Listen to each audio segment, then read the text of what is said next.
मैं विवेक एक बार फिर से अपने YouTube channel stock trading technique पर आपका हार्दिक स्वागत करता हूं। दोस्तों, आज निफ्टी ने फिर से एक ऑल टाइम हाई पर क्लोजिंग दिखाई और ये सिलसिला तकरीबन पूरे अक्टूबर सीरीज से ही चला आ रहा है।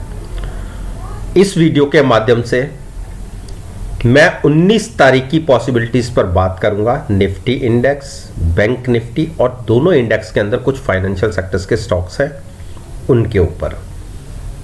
लास्ट वीडियो में मैंने क्या कहा था और कैसे रिजल्ट्स देखने को मिले आप खुद कंपेयर कर सकते हैं। नीचे डिस्क्रिप्शन बॉक्स के अंदर एक लिंक है, उस वीडियो को आप देखिए और आज के सेशन को खुद कंपेयर कीजिएगा और नीचे कमेंट बॉक्स में जरूर मेंशन कीजिएगा कि आपको रिजल्ट्स कैसे लगे।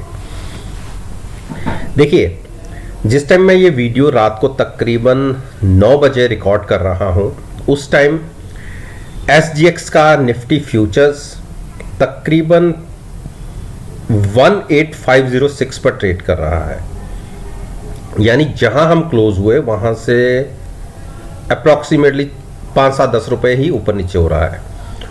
और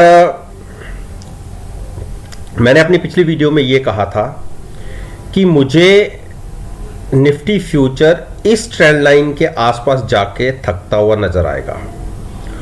और कल है 19 तारीख और कल के हिसाब से अगर इस लाइन को छूना हो तो वो प्राइस बनता है 18,632 का, 630 पकड़ लीजिए। तो मैंने आज अपने व्हाट्सएप ग्रुप के अंदर शॉर्ट पोजीशन निफ्टी के अंदर ली है। 18,520 पर मैंने फ्यूचर सेल किया है और साथ में 500 की कॉल, 18,500 की कॉल मैंने 110 पर बाय की है, यानी लिमिटेड रिस्क लेके मैंने तकरीबन मेरा रिस्क है इसके अंदर 100 पॉइंट्स का।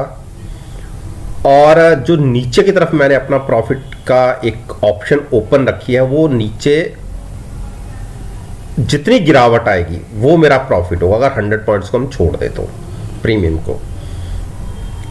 ये एक शॉर्ट ट्रेड लिया है मैंने अपने इसके अंदर और पहले भी मेरी एक शॉर्ट पोजीशन चली आ रही है। कॉल बाय करके फ्यूचर सेल किया हुआ है, उसमें जरूर नुकसान आ रहा है क्योंकि कॉल का प्रीमियम एक तरीके से 0 हो गया।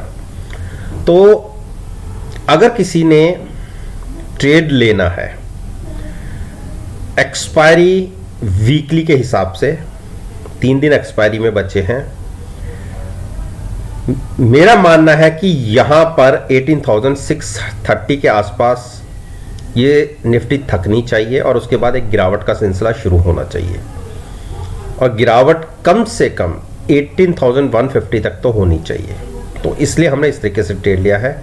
बाकी जो शॉर्ट करके ट्रेड नहीं लेना चाहते, इतने हाई पर ट्रेड मत लीजिए, गिरावट का वेट कीजिए। गिरावट अगर 18,150 और 17,900 के बीच में आए तो वहां पर अपनी पोजीशन को लॉन्ग करिए और साथ में हेज जरूर रखिए अपनी पोजीशन को, साथ में पुट बाय करके ट्रेड कीजिएगा। अब बात करते हैं बैंक निफ्टी। देखिए, बैंक निफ्टी की परफॉर्मेंस आज ओपनिंग एक गैप अप ओपन हुआ। देखिए, जो हमारी पिछली क्लोजिंग थी वो 39,400 के आसपास की थी। आज हम खुले ही आप देखिए कहां पर 39,750, तकरीबन 350 पॉइंट्स हमने ऊपर की तरफ ओपनिंग की। और ये जो एक मेरी ट्रेंड लाइन थी जिसके नीचे ही ट्रेड कर रहा था, आज खुले उसके ऊपर और उसके ऊपर क्लोजिंग मिली है। अब हमें एक प्राइस पर ध्यान रखना होगा कि ये गैप बना है, इस गैप को फिल करने के लिए भी बैंक निफ्टी एक बार डिप मार सकता है 39,400 तक, तब ये गैप फिल हो जाएगा। और कल के सेशन में अगर हमने 39,640 के नीचे ट्रेडिंग शुरू की तो हमें तकरीबन 300 पॉइंट की एक गिरावट इमीडिएट देखने को मिलेगी। ये गैप फिल होगा और उसके बाद चाहे ऊपर चला जाए, लेकिन पहले ये गैप फिल होगा। और RSI भी 75 के आसपास है, तो ओवरबॉट जोन के अंदर ही है। तो मेरे हिसाब से गिरावट आती है बड़ी, अगर इसके नीचे ट्रेडिंग मिलती है 39,650 के नीचे, तो आप एक शॉर्ट पोजीशन भी ले सकते हैं, at the money call buy करके फ्यूचर सेल कर सकते हैं। इमीडिएट टारगेट होगा 39,400 का, और उसके बाद गिरावट और गहराती है तो आप ये मान के चलिए 39,000 और 38,700 तक की गिरावट आ सकती है। तो दोस्तों, ये निफ्टी और बैंक निफ्टी पर मैंने दोनों अपना ओपिनियन आपके साथ शेयर कर दिया। अब इसके साथ साथ मैं आपको अपनी व्हाट्सएप ग्रुप की परफॉर्मेंस के बारे में भी बताता हूं। आज मैंने 5-6 ट्रेड लिए और बहुत अच्छे प्रॉफिट्स के साथ क्लोज किए। देखिए, अल्ट्राटेक में अंदर आज रिजल्ट्स थे। मेरे को ये तो पता था कि रिजल्ट्स फ्लैट टू पॉजिटिव आएंगे और ऐसा ही हुआ। कोई बहुत बड़ा जंप्स तो नहीं देखने को मिला, लेकिन फ्लैट टू पॉजिटिव जैसे ही रिजल्ट फ्लैश हुए 150 पॉइंट्स, उस पॉइंट से स्टॉक ने ऊपर की तरफ मूव दिखाई और मुझे 100 पॉइंट्स मिले, मैं एग्जिट हो गया। 10,000 का प्रॉफिट रहा। ऐसे ही JSW स्टील के अंदर भी मुझे 10 पॉइंट्स मिले, 1350 का लॉट साइज है, तो तकरीबन 12-12.5 हज़ार का प्रॉफिट रहा। UPL के अंदर 6 पॉइंट मिले, मेरे क्लोज करने के बाद भी 8 पॉइंट्स ऊपर गया, लेकिन मैंने पहले एग्जिट ले लिया। 1300 का लॉट साइज है, 7800 का प्रॉफिट रहा। Shri cement with in 1 hours मुझे 200 पॉइंट्स का प्रॉफिट रहा, लॉन्ग साइड पर 25 का लॉट साइज है तो 5000 का प्रॉफिट रहा। एक्सिस बैंक में मैंने एक बुल स्प्रेड बनाया हुआ, तो कॉल बाय करके 2 स्ट्राइक ऊपर की कॉल सेल की हुई थी, उसमें ज्यादा तो नहीं 2.80 के आसपास का प्रॉफिट रहा, 3360 का प्रॉफिट रहा। और निफ्टी मैंने शॉर्ट करके बनाई थी, फ्यूचर शॉर्ट किया था और कॉल बाय की थी 500 की, उसमें भी क्लोजिंग तक 16-17 रुपए का प्रॉफिट था। तो जिसने मेरी परफॉर्मेंस को एनालाइज करना है ड्यूरिंग द मार्केट, आप मेरे साथ 1 हफ्ते के लिए फ्री ऑफ कॉस्ट ऐड हो सकते हैं मेरे ग्रुप के अंदर। आपको मेरे को मेरी ईमेल आईडी पर अपना कॉन्टैक्ट नंबर मुझे फॉरवर्ड करना होगा, जो नीचे डिस्क्रिप्शन बॉक्स के अंदर है। मैं खुद आपको अंदर ऐड कर लूंगा 1 वीक के लिए।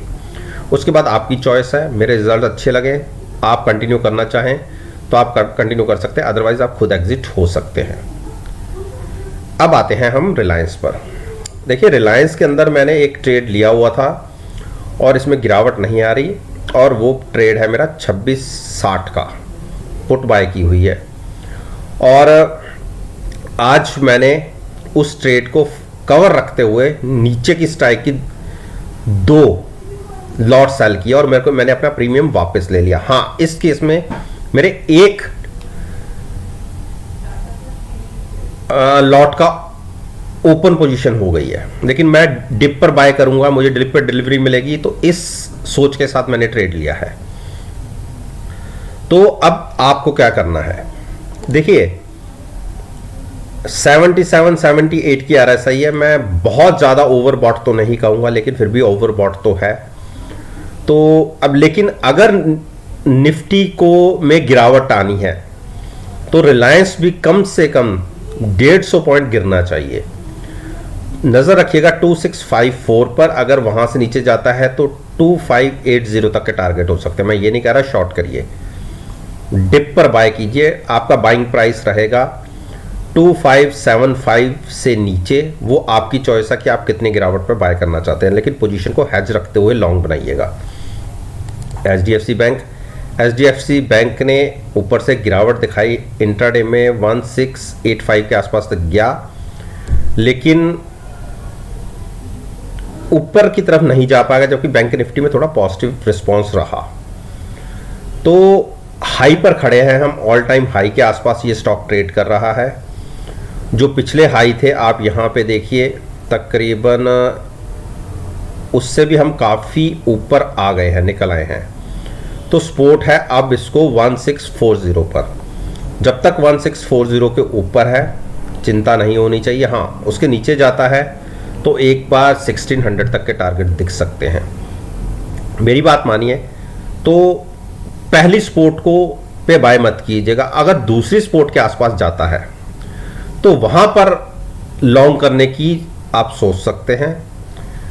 1615 और 1575 के बीच में मिले तो डिप पर बाय कीजिए। देखिए, ऑल टाइम हाई के आसपास, देखिए रोज नए हाई तो लग सकते हैं, ऐसा नहीं है, लेकिन ऑल टाइम हाई के आसपास लॉन्ग जाने का मतलब है कि रिस्क रिवॉर्ड रेशो, यानी रिस्क आपका ज्यादा रहेगा, रिवॉर्ड कम रहेगा, और अगर आप उस तरीके से ट्रेड ले सकते हैं तो चॉइस आपकी है, लेकिन मैं जब तक मेरा रिस्क रिवॉर्ड रेशो मेरे फेवरेबल नहीं होता मैं पोजीशन नहीं लेता। इंडस बैंक ने अच्छा आज हाई लगाने के बाद थोड़ा सा क्लोजिंग वीक सी दिखाई है, लेकिन जैसे मैंने आपसे कहा हुआ है कि अगर क्लोजिंग बेसिस पे स्टॉक 1180 ब्रेक करता है तो आप शॉर्ट ले सकते हैं, अदरवाइज वेट एंड वॉच की स्ट्रेटजी रखिए, डिप पर बाय करेंगे। एचडीएफसी ने एक कल क्लोजिंग अच्छी दिखाई थी, कल का मतलब मेरा लास्ट थर्सडे की क्लोजिंग अच्छी क्लोजिंग थी। आज ऊपर खुले, थोड़ा सा ऊपर निकले जरूर, लेकिन एक रेंज बाउंड रहा।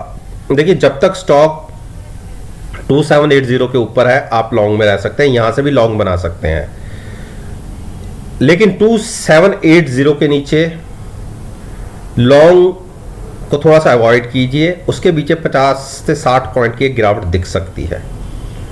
तो बिल्कुल आप 2800 की पुट बाय करके फ्यूचर्स में लॉन्ग में बने रह सकते हैं। कोटक महिंद्रा बैंक को आप लॉन्ग में रह सकते हैं जब तक स्टॉक 1975 के ऊपर है, चिंता नहीं है। हाँ, छोटी छोटी 2-3 स्पोर्ट और हैं, 2000 की भी स्पोर्ट है, 2010 की भी स्पोर्ट है, तो छोटे छोटे स्टेप्स ले रहा है, कोई बड़ी मूवमेंट आ नहीं रही।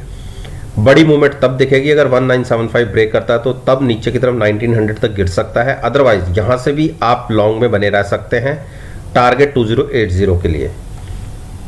आईसीआईसीआई बैंक, देखिए आईसीआईसीआई बैंक ने आज गैप अप ओपनिंग की है 729 से लेके 745, 20 पॉइंट ऊपर स्टॉक ने ओपनिंग दिखाई है, और नेक्स्ट वीक में इसमें मेरे ख्याल से शायद 23 तारीख को इसके रिजल्ट्स भी हैं। तो ये जो गैप बना है, ये गैप फिल होने के लिए एक बार स्टॉक नीचे आ सकता है। तो अगर गिरावट में आपको 725 और 30 के बीच में मिले तो लॉन्ग कीजिए, यहां से थोड़ा सा अवॉइड कीजिए, क्योंकि ये गैप फिल होने के लिए स्टॉक में गिरावट आनी चाहिए। तो जब तक 718 के ऊपर है आप लॉन्ग में रह सकते हैं, लेकिन बाइंग प्राइस 718 और 728 के बीच में होना चाहिए। एक्सिस बैंक ने आज एक अच्छा ही क्लोजिंग दिखाई, और देखिए फिर वहीं पे अटका 821। ये चौथा मौका है जब 820 के आसपास इसको रेजिस्टेंस फेस हुई है। आज भी हाई वही लगा और उसके नीचे क्लोजिंग आई है, और इसने भी देखिए गैप बनाया है 810 से लेके 805 से लेके 811। ये तो छोटा सा गैप है, कोई बहुत बड़ा गैप नहीं है, तो फिर इजीली हो सकता है। तो फिर भी किसी कारण से अगर बैंक निफ्टी में गिरावट आती है, वैसे तो यहां से बार बार ये स्टॉक अटकता है। आप देखिए मैं आपको 4 हाइज दिखाता हूं पीछे के, 1 2 3 और ये 4। आज ये चौथा सेम प्राइस था जहां से गिरावट आके नीचे की तरफ क्लोज हुआ है। अगर कल के सेशन में 821 के ऊपर क्लोजिंग मिल जाती है तो मूव 840 तक की हो सकती है, अदरवाइज पहले मेरे को लगता है कि ये 805 की तरफ आ सकता है स्टॉक, और उसके बाद ऊपर का रुख कर सकता है। तो आपकी चॉइस है 805 के आसपास बाय करना, या यहां से भी आप कॉल बाय कह रहा हूं, सॉरी, आप फ्यूचर्स को बाय कर सकते हैं, साथ में पुट को बाय करेंगे। हैजिंग आप पुट से रखिए बाय करके, और ट्रेड लीजिए फ्यूचर्स के अंदर। तो उस केस में 840 के टारगेट के लिए आप लॉन्ग ले जा सकते हैं।